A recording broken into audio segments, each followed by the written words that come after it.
자, 뭐 당연한 얘기겠습니다만은 우리나라가 국제 쌀 시장에서는 비교 열위에 위치하고 있다고 보시면 되겠죠. 뭐 미국이라든가 중국에서 쌀 되게 저렴하게 되게 잘 만들잖아요.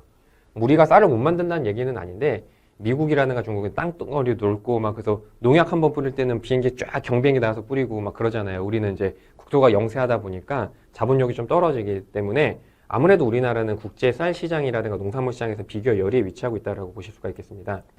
이제 이게 이제 표를 보시면은 자, 이게 국내 수요 곡선이 이렇게 있고요. 국내 쌀 공급 곡선이 빨간색 라인으로 있다고 한번 가정해 보도록 할게요. 이거 좀 크게 그리는 게 좋을 것 같아서 위로 잠깐 올리도록 할게요. 여기 위에서 공간 많으니까 여기다 좀 그려볼게요.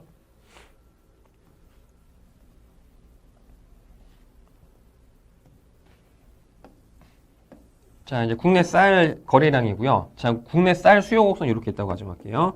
그다음에 국내 쌀 공급 곡선 이렇게 있다고 가정할게요.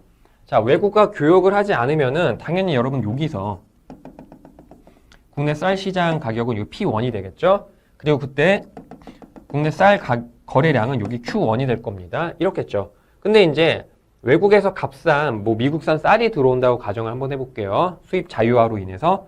그럼 당연히 국제 쌀 가격은 우리나라보다 훨씬 더 낮을 겁니다. 요게 이제 국제 쌀 가격이 될 거예요. 프라이스 오브 월드.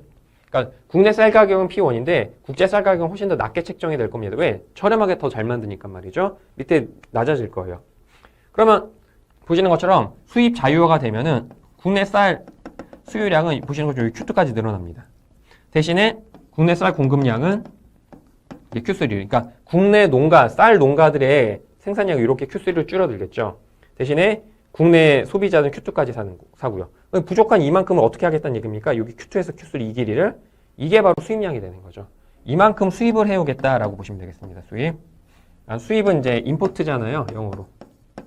그래서 소문 그 알파벳 M자를 좀 많이 씁니다. I를 쓰면 저기 인베스트먼트랑 헷갈려가지고 M을 좀 많이 쓰긴 해요.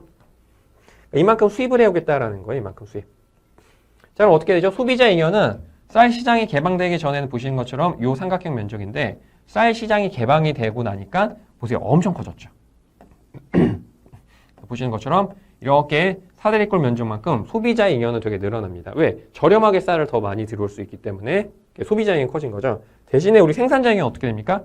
쌀 시장이 개방되기 전에는 이 삼각형 면적이 바로 국내 쌀 농가들의 생산자 잉여였는데 이렇게 쪼그라들었죠. 그러니까 이 사다리꼴 면적만큼 생산자 잉여가 쪼그라든 겁니다. 그래도 어쨌든 쌀 시장 개방으로 국내 전체 사회 후생은 이렇게 늘어납니다. 그러니까 비교 우위에 의해서 자유무역을 하게 되면 국가 경제 전체적으로는 좋아져요. 다만 그 비교 열이 산업에 종사하는 종사자분들의 이제 후생이 이제 줄어들게 된다라고 볼 수가 있겠죠. 자, 그러니까 뭐 사회 후생은 늘어났습니다만은 국내 쌀 농가가 너무 큰 타격을 입으니까 안 되겠다. 우리 좀 관세를 매기자라고 해서 관세가 부과가 됩니다. 한 요 높이, 요 파란색 높이까지 관세가 부과가 됐다라고 해볼게요. 그래서 자, 아까 요 PW가 국제 쌀 가격인데 관세가 부과되니까 이제 관세 부과의 쌀 가격은 요게 됩니다. 파란색 P가 되는 거예요. 그래서 외국산 쌀 가격이 원래는 이 빨간색 라인에서 거래가 되다가 이제 이 파란색 라인에서 쌀 가격이 이제 책정이 된 겁니다. 그러니까 어떻게 되죠? 수입이 줄어요. 이런 식으로. 그러니까 국내 소비자들의 쌀 소비량은 이렇게 다운이 되죠.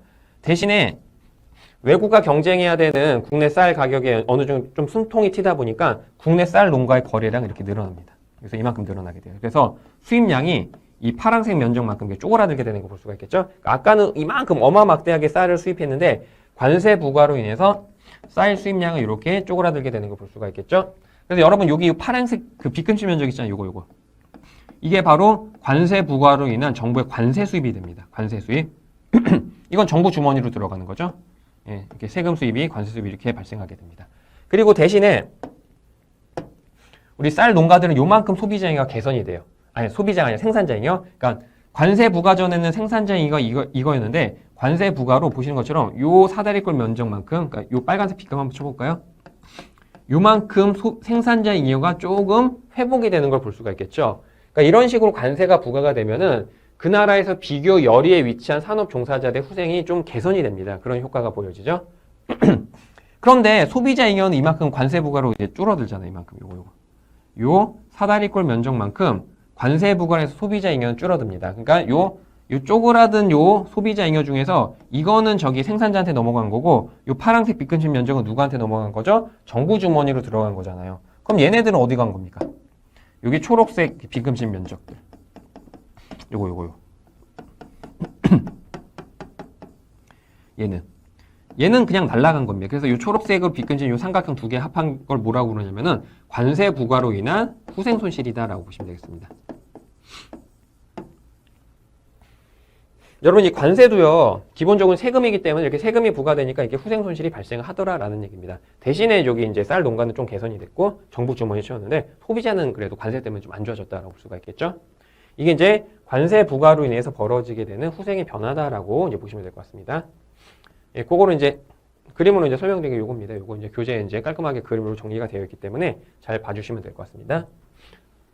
자, 근데 이런 식으로 관세를 부과하면은 당연히 이제 무역 보복 조치라든가 여러 가지 이제 무역 트러블 같은 게 발생할 수가 있겠죠. 그래서 직접적인 관세 부과보다는 이제 수입 커터, 그러니까 수입 허가를 해주는 겁니다. 그러니까 할당을 하는 거야. 아, 그래서 우리는 관세를 막 무지막지하게 부과해서 이만큼 관세 수입을 챙기겠다라는 것보다는 수입 면허를 지니고 있는 수입업자한테 수입할 수 있는 물량의 한도를 정해주는 겁니다. 수입 커터제. 그래서 우리는 걔를 수입 커터제 혹은 수입 할당제 이렇게 부르거든요. 그래서 이런 수입 커터제를 하게 된다면 아무래도 이제 무역 보복의 조치가 조금 나아질 수는 있는데 그래도 이것도 어쨌든 보호 무역주의의 일환이기 때문에 얘도 자유무역 제도를 좀 옹호하는 국가 입장에서 이것도 좀 반대를 많이 합니다. 얘도 이제 무역 보복 조치가 이제 당연히 들어갈 수가 있어요. 자, 근데 이거 한번 좀 생각해 보도록 할게요. 그러니까 수익 커터가 들어가게 되면 이제 그 그래프가 어떻게 변하는지 이것도 그림으로 좀 그리도록 할게요. 그래서 좀 공간 크게 하기 위해서 다시 위로 좀 올라가도록 할까요? 자, 수익 커터제가 부과됐을 때 이제 경제적 효과를 이제 그림으로 좀 나타내 보도록 할게요. 이런 식으로 이제 국내 쌀 수요 곡선, 그 다음에 국내 쌀 공급 곡선. 그래서 이제 수입 개방하기 전에는 국내 쌀 가격 P1이었고 수입 개방 전에는 국내 쌀 거래 이렇게 있었죠. 자, 그 다음에 이제 국제 쌀 가격이 이렇게 있다고 가정할게요. 그래서 완전 개방합니다. 그럼 이건 아까랑 똑같죠? 이만큼 Q2 대신에 국내 쌀 공급량 이렇게 Q3로 줄어드니까 아까 똑같죠? 여기 수입량이 요 길이만큼이 됩니다. 요 빨간색 화살표 길이만큼 이제 수입량이 되는 건데 관세를 부과하는 게 아니라 수입 쿼터를 부과하는 겁니다. 그러니까 수입 할당을 하는 거예요. 그래서 수입 면허업자들한테 얼마만큼? 한 요 길이만큼 할까요? 이 길이?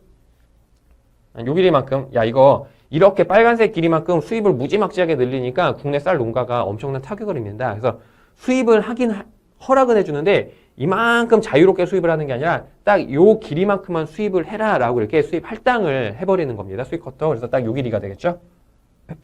요 길이. 요 길이만큼만 수입을 해주도록 하는 겁니다. 그러면 딱 요 파란색 화살표 길이만큼 수입 커터가 적용되고 나서의 이제 시장의 상황을 그래프로 그리면은 요 파란색 라인이 바로 수입 커터 이후에 국내에 유통되는 쌀 공급 곡선 이렇게 됩니다. 딱 요 길이만큼 수입 커터가 되는 거예요. 이렇게 바뀝니다. 파란색 라인으로 바뀌어요.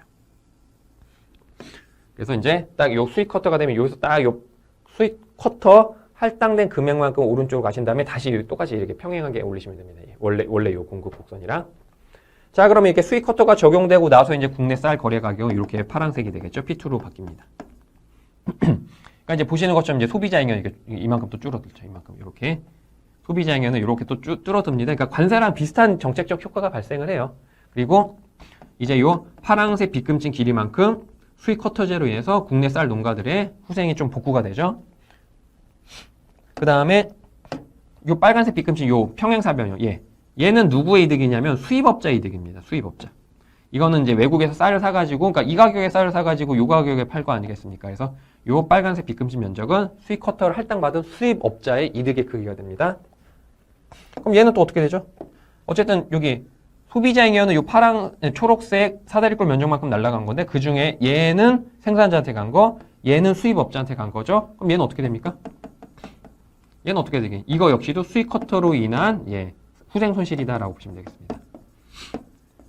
그러니까 이제 관세 정책이나 수입 커터 정책이나 기본적으로 경제학에 미치는 효과는 비슷비슷해요. 비슷합니다. 그러니까 논리적으로는 그렇게 큰 차이가 없는데 다만 이제 관세 정책은 대놓고 이제 막겠다라는 건데 수입 쿼터는 수입은 어느 정도 해준다. 뭐 이런 식으로 약간 좀 명목적으로 피해갈 수 있는 그런 정치적인 맥락이 좀 들어가 있다라고 보시면 되겠습니다.